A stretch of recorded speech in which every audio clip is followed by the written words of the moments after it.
So he's talking to me about the benefits of buying my own truck and just driving my own truck. And he's drilling it in my head, talking, why don't you go ahead and do it? Why don't you go ahead and make that move?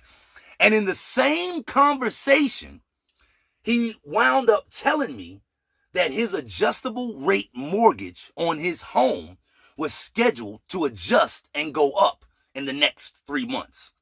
Now, I didn't say this to him. I didn't verbalize to him, but I was asking myself in my own mind, if this guy is making so much money as an owner operator driving his own truck, why does he have an adjustable rate mortgage? Why did he take an adjustable rate mortgage on his home? Could it have been because he didn't have the credit that would allow him to be able to get a fixed mortgage, a fixed rate mortgage? And why is it that he didn't have the credit that would allow him to get a fixed rate mortgage? Could it be because he's not handling all the money that he's making as an owner operator? At the end of the day, he's not handling his money correctly.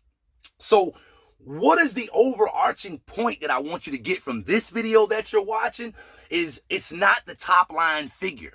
When a person throws that out there to you and tells you that, oh, my truck make this amount of money, it's not necessarily the top line figure. All of the stuff gets factored in. How hard are you working to make that money? What's the cost of that money? How much of a strain are you putting your truck in? Are you paying your bills? Are you handling your money the right way? Are you set up the right way? Do you have a truck payment? Do you have a truck payment? Are you paying 8% interest? Are you paying 10% interest on your truck payment when you could, with proper credit, be getting an interest rate of 3.5% and get a much lower truck payment? All of that stuff factors in, and how you handle your money determines all of those things. And these are just, in my opinion, a few of the reasons why the top line figure is almost irrelevant. It's almost irrelevant. At the end of the day, it's, are you comfortable? Are you able to pay your bills? So to the individual that commented on those videos and is like, man, you ain't making no money. You know, I appreciate you guys comment, but I want you guys to understand, and I want the individual that's looking to get into trucking to understand that it's not, at the end of the day, it ain't about the top line, bruh.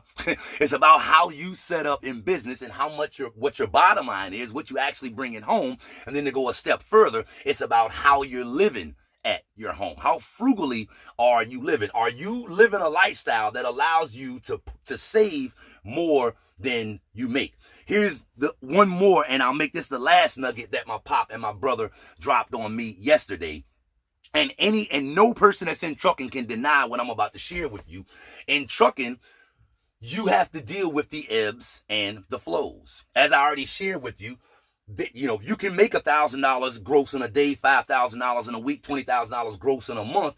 But the issue is, can you do it consistently? So, and every job that I've had my truck on, I've grossed over $1,000 before in a day, but I've never grossed $5,000 in a week. So again, it's back to consistency. You have to be able to weather the ebbs and the flows of trucking, of whatever lane you're on or whatever kind of freight that you're pulling. You have to be able to weather the ebbs and the flows, the good times and the bad times, okay? Even on the best paying work and the best paying loads, there's going to be times when the money is coming more so than other times. So you got to factor that in. And here's the big takeaway from that. You as a truck driver need to be in the position where you can save money in the good times and in the bad times. Most truckers, most people cannot save money in the bad times. And that's because their lifestyle, we live in a way where we're essentially spending everything that we're making, or in some cases spending more than we're making. That's the only reason that the average American would be in the situation where if a $500 emergency comes up, they have to borrow the money to cover that emergency. So you need to, as a trucker, be in a situation where you can save money during the good times and the bad times.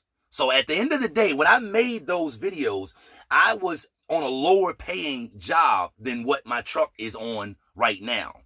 But would you rather be on a higher paying job? It pays high sometimes, and then sometimes it pays so low that you can't even save any money. because you're living your lifestyle in a way where I have to make this amount of money in order to pay my bills. Again, that's a personal thing. That don't have nothing to do with trucking. That's a personal thing about how you choose to live your own personal life. Financial literacy. And most of us are financially illiterate.